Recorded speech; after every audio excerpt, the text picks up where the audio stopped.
हरियाणा में नए सीएम का ऐलान। उनके अनुज हैं। खट्टर ने दिया इस्तीफा, सैनी ने ली शपथ। मैं नायब सिंह ईश्वर की शपथ लेता हूं।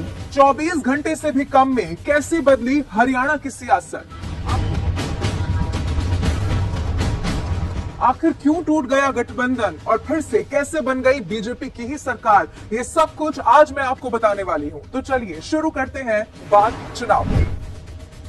अब ये सारी उठापटक शुरू होती है लोकसभा चुनाव की सीट शेयरिंग की बातचीत से। सूत्र ये बताते हैं कि उप मुख्यमंत्री रहे दुष्यंत चौटाला ने जेपी नड्डा से मुलाकात की और हिसार के साथ साथ भिवानी महेंद्रगढ़ लोकसभा सीट पर दावेदारी कर दी। लेकिन अंदर खाने ही खबर यह भी मिली कि बीजेपी इसके लिए तैयार नहीं हुई।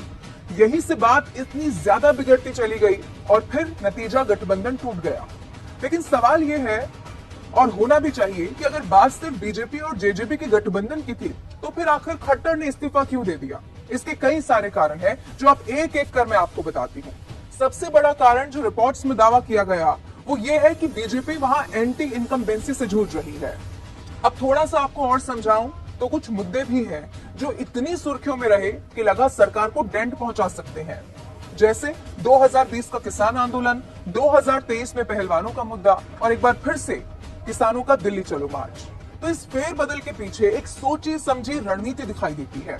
लेकिन एक सवाल ये कि नायब सिंह सैनी के नाम की घोषणा के साथ उठा, वो सवाल ये था कास्ट फैक्टर का।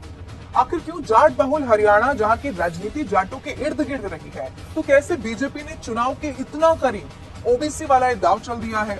लेकिन आप ये भी समझ लीजिए कि सब कुछ एक दिन में नहीं हो गया। इसके पीछे कई सारी वजह है जो ये बताती है कि सोची समझी रणनीति के तहत किया गया है। लेकिन सवाल वही कि आखिर क्यों नायब सिंह सैनी।